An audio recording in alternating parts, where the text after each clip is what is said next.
Cara, fiasco tava certo, pá. Eu não acredito. Na verdade, aqui, isso aqui. Gente, esse vídeo aqui é culpa da Amazon, tá? O que eu vou te falar? Essa é uma questão de Elite Code que historicamente caiu no teste, na entrevista da Amazon, né? A gente não pode afirmar com total certeza se eles ainda usam essa pergunta. A gente sabe que historicamente caiu bastante. Infelizmente. Porque, como eu já discuti com muita gente, existem algumas perguntas de Elite Code que vão demonstrar um certo conhecimento ali básico de estruturas de dados e algoritmos. E, cara, tem algumas que é difícil defender. Esse é um desses casos. A gente vai trabalhar aqui, né, a solução para a questão... Qual que é o número disso aqui? Vai ser a questão velha de Sudoku, número 36. Vamos aumentar aqui, vamos ler a questão. E eu vou explicar o porquê que eu não gosto dela. A gente vai resolver ela, tá? Não tem problema nenhum aqui. Ela é uma questão difícil. Ela é uma questão que vai demonstrar uma certa... Como chama? Uma certa fluência em programação mesmo. Eu acho que essa questão demonstra uma certa fluência, que você tem que ter o cérebro bem afiado ali na lógica para conseguir pescar isso aqui. Mas ela também é uma questão mal formulada, na minha visão. Uma questão mal feita. Por que é uma questão mal feita? Será que se eu traduzir... Eu traduzo simultaneamente. Determine se um Sudoku é válido, né? Se um board de Sudoku é válido. As células precisam ser validadas de acordo com as seguintes regras. Cada linha precisa ter 1 a 9 sem repetição. Cada coluna precisa ter 1 a 9 sem repetição. E cada subcaixa, né? Cada caixa 3x3, que nem a gente tem aqui, as caixinhas 3x3, precisam conter os dígitos 1 a 9 sem repetição. Aqui tem uma nota que, se você não prestar atenção, você vai complicar esse problema muito, que é um board de Sudoku parcialmente cheio pode ser válido, mas não necessariamente é resolvível, não necessariamente é possível de resolver esse board. Por que essa questão me irrita bastante? Imagina que nesse board de Sudoku que a gente tem aqui, ó, a gente tem aí vamos botar aqui 2, 3, 4, 7... E deixaria implícito que aqui em cima precisa ter um 8, tá? Mas não tem o 8. Aí nesse aqui a gente tem 8, 1, 2 e sei lá o que mais, né? Não vai. 4 e 6. 6, tá? Nesse cantinho aqui, a gente vai necessariamente, né, de acordo com as regras do Sudoku, ter que ter aqui nessa ponta ou um 9, porque nessa linha aqui falta o 9, né, só pode ter o 9 ali, ou o 8, porque nessa coluna aqui falta o 8, a gente só pode ter o 8 ali. Se o seu board de Sudoku vier assim, ele é impossível de ser resolvido. Mas a questão é, né, se você entende muito de Sudoku, você pode pensar que é para calcular isso, que é para calcular se o board é resolvível. Mas aqui ele especificamente fala se ele atualmente está num estado válido e não se ele é resolvível. Se você não entende de Sudoku, você não entendeu nada do que eu falei, não tem importância, tá? Por isso eu acho que essa é uma questão que já começa errado, já começa na confusão. Você não precisa confundir tanto assim a criatura que tá fazendo a prova, né? Mas vamos lá. Para você que não entende o que é Sudoku, é o seguinte, né? Cada linha...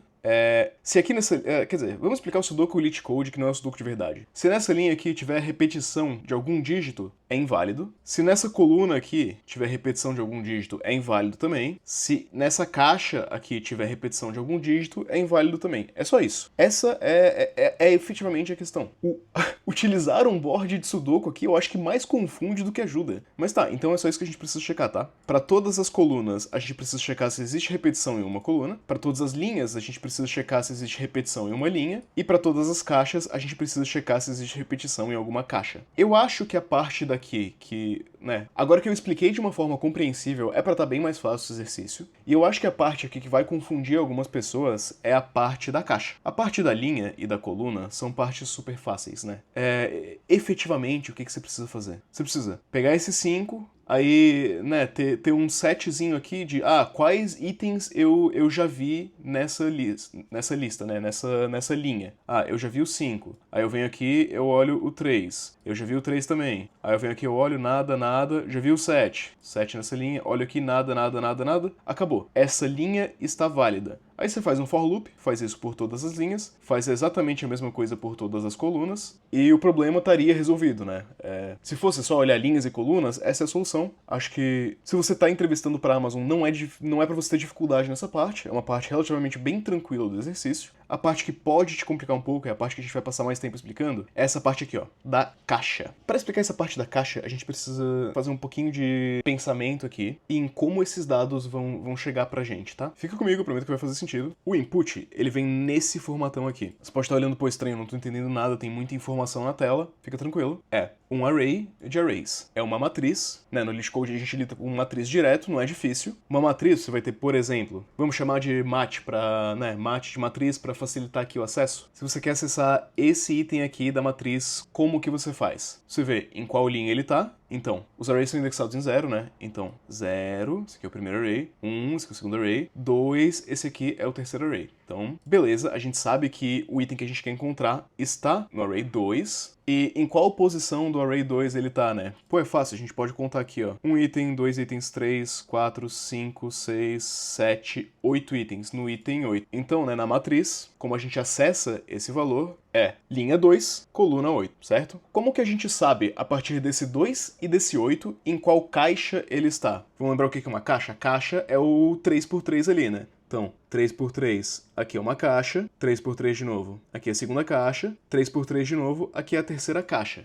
Como são 9 caixas, né, e agora eu vou mudar desse array aqui, agora que você já entendeu como que os dados vão chegar e como que a gente acessa eles, eu vou mudar disso pro board de Sudoku, a gente pode, enquanto a gente pode definir uma estrutura de dados para armazenar cada caixa. E a forma com que eu vou armazenar cada caixa vai ser basicamente numa matriz também. E uma matriz que a gente vai acessar de forma parecida com aquela. Fica comigo, vai fazer sentido, tá? Essa aqui, ela é a caixa 0, 0. Essa aqui, ela é a caixa 0, 1. Essa aqui é a caixa 0, 2. Essa daqui, aqui, né, vai ser a caixa 1, 0. E aqui vai ser a caixa 2, 0. Dessa forma, a gente vai ter aqui, essa caixa do meio aqui vai ser a caixa 1, 1. Aqui vai ser a caixa 1, 2. Aqui vai ser a caixa 2, 1. E aqui vai ser a caixa 2, 2. Faz sentido isso? Espero que faça sentido. Porque o que a gente vai ter, então, vai ser um array de arrays. Então temos a mesma coisa que a gente tem no outro, a gente vai ter aqui nosso array de arrays. Dentro desse array de arrays, eu quero armazenar um set específico para enquanto eu percorrer essa caixa inteira, né? Bom, linhas e colunas eu já expliquei como é que a gente vai resolver. A caixa a gente vai percorrer da seguinte forma. A gente vai armazenando dentro da nossa nova matriz que a gente criou aqui, né? Então a gente criou uma nova matriz. Você pode imaginar ela como sendo uma matriz 3x3, né? Então aqui vai ter um set, outro set, outro set, outro set, outro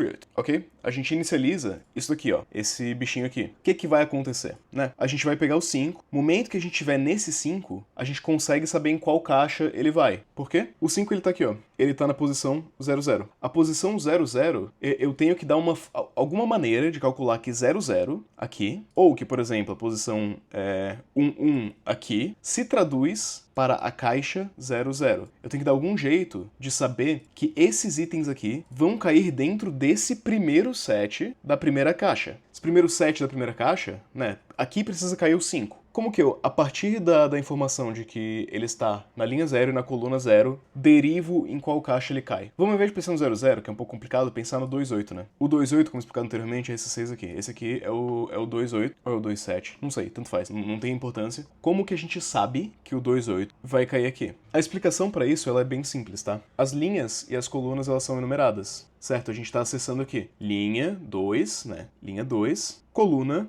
seria 7. Nesse caso aqui que a gente está olhando, na verdade, a coluna seria 7. Linha 2, coluna 7. Bom, deixa eu deletar isso aqui, porque agora que a gente entendeu as caixas, a explicação pode ficar um pouco mais simples. Linha 2, coluna 7 é para cair aqui. É para cair no 7, que é encontrado em array 0, certo? 7 de número 3, linha 0. Não, perdão, 7 de número 2 porque é indexado a 0. Mas aqui, os números 0, 1 e 2 vão sempre cair na nossa primeira linha aqui, certo? Os números entre 0 e 2 vão sempre cair nessa linha. Os números 3, 4 e 5, né? Os números nas linhas 3, 4 e 5 sempre vão cair aqui, na segunda linha das nossas caixas. E os números na terceira, aqui embaixo, né, na 6, 7 e 8, sempre vão cair aqui. Então agora vem o pulo do gato. Isso daqui, certo? Se a gente quiser que os 3 primeiros itens resultem em 0, os 3 segundos itens aqui resultem em 1 e os outros itens aqui resultem em 2, o que a gente faz... Cara, deixa eu até abrir o Python pra te mostrar isso aqui. O que a gente faz é uma divisão por inteiro. Porque se tu fizer divisão por inteiro, Vamos explicar com exemplos, vai. 0 divisão por inteiro 3. O que eu fiz de errado? Eu não ativei o Python.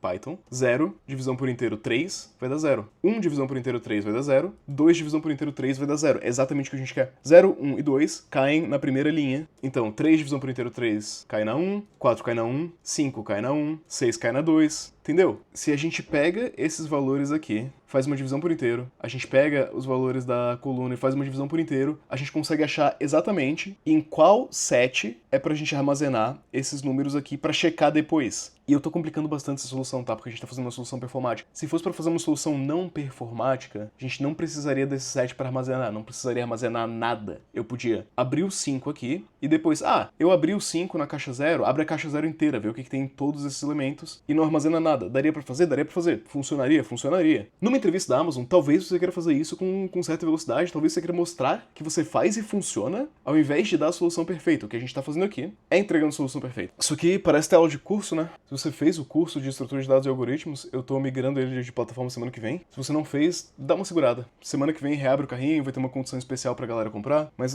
você não pode comprar ele agora, tá? Aprende aqui comigo hoje. Se você gostar desse tipo de conteúdo, se você quer esse tipo de pergunta pra entrevista, assim, tá passando uma entrevista, ou se você gosta mesmo de Elite Code, de estrutura de dados, dá uma segurada. Quinta-feira que vem a gente conversa, que eu vou ter uma condição especial. Mas vamos resolver aqui o exercício. É isso.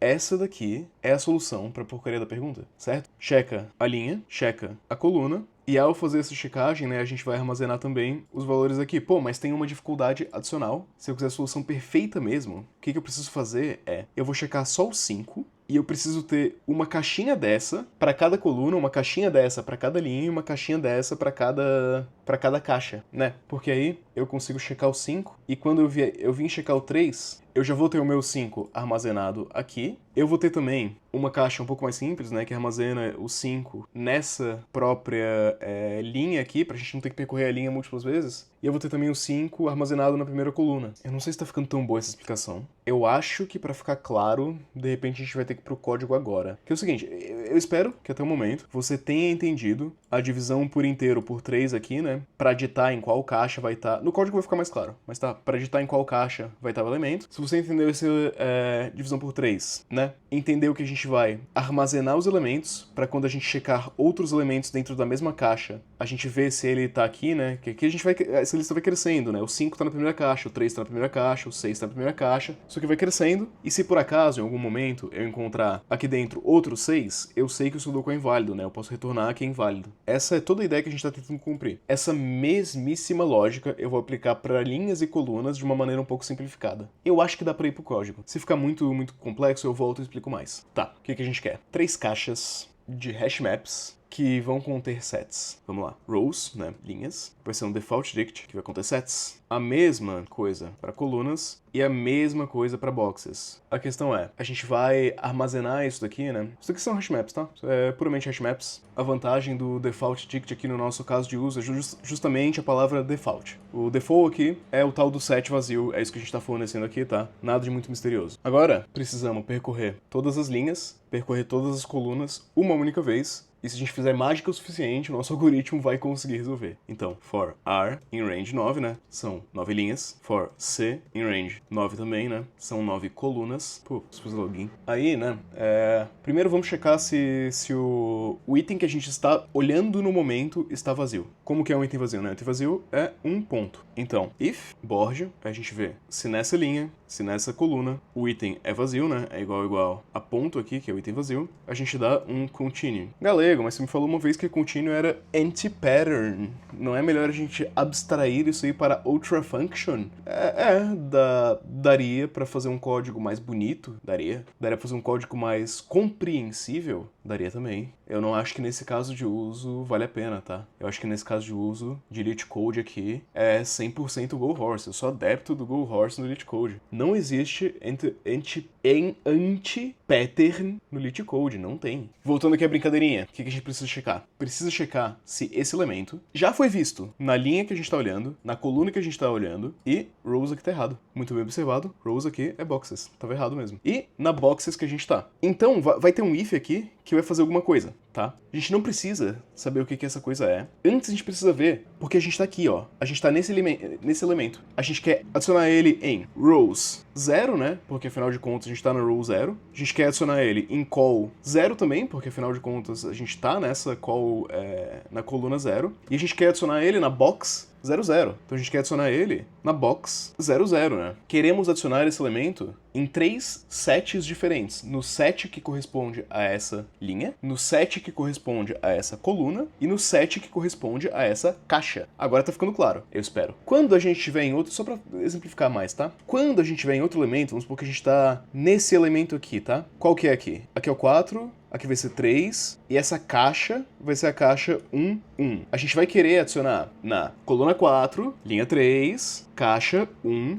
1. Entendeu? E aí a gente vai fazer com que isso aqui seja igual ao valor ali, né? Qual que é o valor que a gente tá olhando? 6. 6. Isso aqui igual a 6. Isso aqui igual a 6, né? Porque a gente vai estar adicionando itens a um set. Tá entendendo? Então vamos adicionar esse item que a gente tem agora ao nosso set, né? Set de rows. Qual row que a gente está nesse momento? Estamos na row R. Neste set da row R, no momento a gente está fingindo que é 0, né? Mas pode ser qualquer número. A gente vai adicionar. Ah, galera, mas esse set aqui, você sabe que ele existe? Eu sei que existe porque eu tenho um default dict. Default dict não vai dar chave inexistente. Se tiver chave inexistente, ele vai me dar o set mesmo. Isso é legal do default dict. Aqui. A gente precisa adicionar o item que a gente tem no momento. O item que a gente tem no momento é isso aqui, ó. É board RC. A gente pode, para simplificar isso daqui, transformar isso aqui em outra variável, ó. A gente pode pegar current, e ó, isso até me mostra que deveria estar identado mais. Current igual board RC. E agora a gente sempre sabe qual o item que a gente está olhando, né? Current aqui. Aqui na row R a gente pode adicionar current. Aqui na call, qual coluna que a gente tá? Estamos na coluna C. A gente pode adicionar current também. E agora qual box que a gente tá, né? Lembra da continha lá do número inteiro? A gente está na box R, divisão por inteiro 3, e C, divisão por inteiro 3. Nessa box, a gente quer adicionar o valor current, o valor atual que a gente tá olhando. Nossa, galera, essa solução foi super complicada, eu não consegui. Não tô entendendo, não tá entrando na minha cabeça. Cara, não entrou na sua cabeça? Não tem problema, talvez você ainda consiga passar na entrevista. Só o que você precisa fazer é falar, ó, não sei, eu sei que tem uma maneira ótima, tá? Eu sei que a maneira ótima, ela existe no mundo das ideias puras. Eu não tô conseguindo pensar nela de cabeça, mas dá pra resolver com força bruta. Como é que eu vou resolver com força bruta? Eu vou pegar os 5 aqui, aí eu vou percorrer essa linha inteira aqui pra ver se tem um 5. Aí eu vou percorrer essa coluna inteira aqui pra ver se tem um 5. Aí eu vou percorrer 2 aqui pra baixo pra ver se tem um 5. Aí eu vou percorrer essa caixa inteira, né? Eu vou olhar todos nessa caixa pra ver se tem um 5. Aí você, da sua cabeça, tenta fazer essa força bruta, que dá pra fazer com força bruta. E você vai chegar na resposta correta. O problema é que a performance vai ser ruim. Vai ser bem ruim. Aí você tem que explicar, olha, provavelmente existe uma maneira que dá pra fazer cache nos elementos pra eu não ter que checar a mesma posição múltiplas vezes. Porque, né? Quando você chegar aqui no 6, você vai ter que checar a mesma linha múltiplas vezes, a mesma coluna múltiplas vezes, a mesma caixa múltiplas vezes. Você tem que explicar, ó, não consigo pensar de cabeça, mas eu sei que dá pra de alguma maneira a gente armazenar esses valores e conseguir checar eles depois. Provavelmente usando um hash map, provavelmente usando um dictionary, um set, algo nesse sentido. E com um hash map a gente consegue acessar em odd 1, né, numa velocidade rápida, e ver se esse item já entendeu? Entendeu a explicação que você vai dar se você não conseguir a solução ótima? Esse tipo de coisa o cara tem que ter esse traquejo de LeetCode, né? Se você quiser, tem um monte de vídeo aqui no canal sobre isso. Mas semana que vem a gente conversa também. E bom, se você estiver vendo esse vídeo muito no futuro, essa semana que vem já chegou e o curso já tá disponível na nova plataforma, né? Eu explico coisas tipo essa com muito mais profundidade. Agora, voltando para o nosso problema. Se eu percorrer todas as linhas, todas as colunas, aqui vai ter uma checagem mágica, tá? Essa checagem mágica, a gente vai ver se o elemento tá nas linhas, nas colunas e na caixa. E se o elemento já estiver na linha, na coluna ou na caixa, quer dizer que ele é um elemento duplicado, quer dizer que a gente retorna false. Caso isso não aconteça, tá? Caso isso não aconteça, a gente percorreu todos os elementos de todas as linhas e todas as colunas, a gente pode retornar true, vai ser a resposta do algoritmo. Só o que a gente precisa agora é solucionar o if mágico aqui. E é muito simples. Se o item current estiver aqui, né? Se ele estiver nessa linha, se ele estiver aqui no set que armazena todos os itens que já foram vistos dessa linha, então if current in rows, ou se o current estiver nesse aqui, no set que armazena os itens dessa coluna, né, if current in call, ou então, se ele estiver no set, como é que eu vou fazer? Eu vou ter que expandir isso aqui um pouquinho. Se ele estiver no set, que aumenta essa caixa, que armazena essa caixa, perdão. Não tá encaixando bem. Tá, você consegue ver, né? Isso aqui é uma linha só. Essa linha, ela é assim, tá? Mas, enfim, teve que dar um enter aqui. Então, se o current tiver no set de todos os elementos já vistos nessa linha, se o current estiver no set de todos os elementos já vistos nessa coluna, ou se o current estiver na box que armazena isso daí. Eu não sei por que o meu PC tá mostrando numa formatação tão estranha, não faz muito sentido, mas enfim, você entendeu, né? Check se o current tá nas linhas, check se o current tá nas colunas. Eu vou diminuir um pouco aqui pra gente conseguir ver o código inteiro, tá? Você que tá vendo isso daí, assim, pronto, agora você consegue ver o código inteiro. E é isso, esse aqui é o algoritmo do Sudoku. A gente pode criticar um pouco esse algoritmo, né? Pelos motivos que eu expliquei, porque ele leva a pessoa a fazer o Sudoku válido de uma maneira bem complexa, né? Ele é um pouco confuso, de fato, e pessoalmente, tá, eu acho ele complexo um pouco demais para um live coding. tá? Se fosse eu entrevistando, eu não aplicaria esse algoritmo. Mas vamos dar um run aqui pra ver se eu acertei, né? Ver se não tem nenhum erro, ver se não vou te deixar com nenhum erro. Não, né? Não, é porque não é box, é boxes. Tá, deixa eu dar um run de novo. Aqui embaixo tem box também não existe. Boxes, dá um run de novo. Foi aceito em 0 milissegundos. Deixa eu dar um submit, né? Pra garantir que funciona em todos os casos. Pronto, ó, dei o submit, funciona. Nosso runtime aqui é excelente, né? 3 milissegundos, ou seja, basicamente zero, porque o LeetCode não é perfeito, não é super determinístico aqui. A memory tá ruim, tá? Mas por que a memory tá ruim? Por causa daquilo que eu expliquei, né? Tem como fazer isso sem ocupar espaço adicional na memória. Tem como. É a solução brute force, ela não... E esse é o trade-off, inclusive. Esse é o trade-off que você tem que explicar pro entrevistador. A solução brute force não requer que você armazene esses sets todos aqui em memória. Mas por que eu acho... Quer dizer, esses dicionários de sets em memória. Mas por que eu acho que não vale a pena a solução brute force, tá? Porque o algoritmo vai ficar muito mais lento. Ele vai ficar quantas vezes mais lento? Aqui você checa cada item uma vez, basicamente, né? Ele vai ficar, pô, sei lá, 300 vezes mais lento, não sei. Uma quantidade absurda de vezes mais lento. E o quanto de memória você tá poupando é pouquíssima coisa. Aqui a gente tá usando pouquíssima memória. Pô, aqui são 9 sets e cada set tem 9 itens no máximo, minúsculo. Aqui são 9 colunas de 9 itens no máximo, minúsculo também. Aqui são 9 caixas de 9 itens no máximo também. São, certo, são o mesmo número de elementos do Sudoku, é o número de elementos que a gente tá armazenando. A gente tá armazenando o quê? É 81 elementos, é pouquíssima coisa. Não tem footprint significativo na memória, basicamente. Não, é um pouquinho mais, né? É 81 vezes 3, então é 200 e tanto. Você nem precisa saber fazer essa conta, tá? Não faz a menor diferença. Essa é a solução pro algoritmo. É uma pergunta que cai em entrevista de emprego? Cai. Não é uma pergunta que eu acho ideal, não é uma pergunta que eu acho muito boa, é uma pergunta difícil, é uma pergunta que se você resolver, eu acho que você tem uma lógica boa, mas eu não acho que, porra, eu vou ter que concordar com o fiasco, cara, isso aqui não é pra cair em entrevista de emprego. Na minha opinião, tá? Na minha opinião, pô, eu tô aplicando pra uma vaga ali com Java Spring Boot. Isso aqui vai dizer se eu sou bom no Javinha? Acho que não, né? Eu vou fazer um CRUD no meu emprego. Isso aqui vai dizer se eu sou bom no CRUD?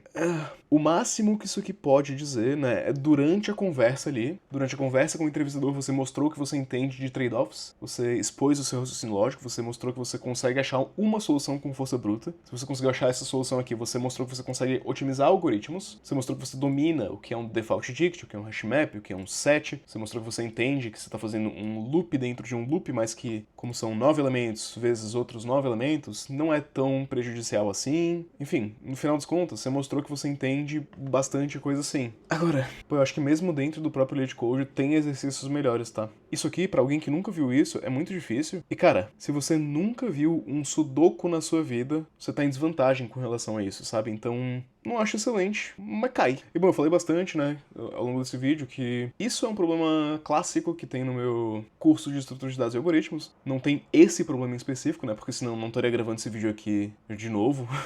Tem outros diversos problemas, alguns mais fáceis que esse, alguns até mais difíceis. Se você tá vendo esse vídeo perto do lançamento, semana que vem eu vou disponibilizar, vai ter acesso ao curso, né, semana que vem eu vou abrir o carrinho da nova plataforma. Se você tá vendo esse vídeo muito depois do lançamento, aqui embaixo tem um link para adquirir o curso. No curso eu ensino estrutura de dados e algoritmos, tudo que você precisa para resolver esse exercício aqui e vários outros, basicamente, tá? Claro, você sempre vai precisar de um pouquinho aqui de cabeça, um pouquinho de lógica da sua cabeça, mas boa parte dos pilares a gente constrói no curso. Essa parada de matriz, de navegar uma matriz, dictionary, de set. Inclusive tem explicações importantes aqui que eu acabei pulando um pouco, né? Porque é um problema muito complexo. Por exemplo, essa busca aqui, if current in rows é R, isso aqui, essa busca dentro de um set, ela tem complexidade O de 1, tá? Convencionada, complexidade convencionada em O de 1. Pior dos casos pode ser O de N, mas é convencionado em O de 1. Certo, é importante também saber isso no momento de entrevista, saber qual que é a complexidade de acessar um dicionário, qual que é a complexidade de procurar um elemento no array, tudo isso eu explico lá se você quiser. E pô, assim, você bateu o olho nisso aqui, viu aqui minha explicação e falou: Galego, entendi, achei sua explicação boa, eu tô me preparando pra uma entrevista de emprego daqui a pouco. Consegue me ajudar com essa preparação pra entrevista de emprego? Consigo. Embaixo daqui quando o curso estiver disponível na nova plataforma, vai estar disponível também um workshop de LeetCode, que eu separei 10 LeetCodes, 10 exercícios, que assim como esse caiu na Amazon, separei vários outros que caem frequentemente, que também explicam bastante dos padrões que a gente vê dentro do LeetCode, né? É um workshop muito bom pra você que tá preparando pra entrevista de emprego, porque ele é relativamente rápido. Eu te dou uma densidade de conteúdo muito grande, que você em poucas horas consegue absorver e tá preparado pra entrevista. Então, né, no futuro, se você estiver vendo isso depois do final aqui de janeiro de 2025, tá tudo disponível nos links na descrição. Se você estiver vendo isso no lançamento, né, espera uns diazinhos, a gente conversa, você vê se você quer isso, se faz sentido. Eu vou dar mais explicações também, né, de pra quem quer esse curso. pra quem que vale a pena, pra quem que não vale. Se você chegar e me disser, Galego, eu tô aprendendo a programar hoje, eu vi que você trabalha aí com Python, eu quero trabalhar com Python também, eu comecei a programar hoje, compra o seu curso? Não. Não compra. Esse curso não é pra quem está aprendendo a programar do zero. Pelo amor de Deus, não compra. Isso aqui pelo menos pra quem já aprendeu o básico, tá? E tá se aprofundando em estrutura de dados e algoritmos, ou tá treinando pra entrevista de emprego. Se você tá no zero do zero, não é pra você. Pode assistir os outros vídeos do canal, tá? Eu não sei por que você tá aqui, mas seja bem-vindo, pode assistir os outros vídeos. Na medida do possível eu vou te ensinar. Mas é isso, né? Gente, falei demais. E, como sempre, beijo pra vó.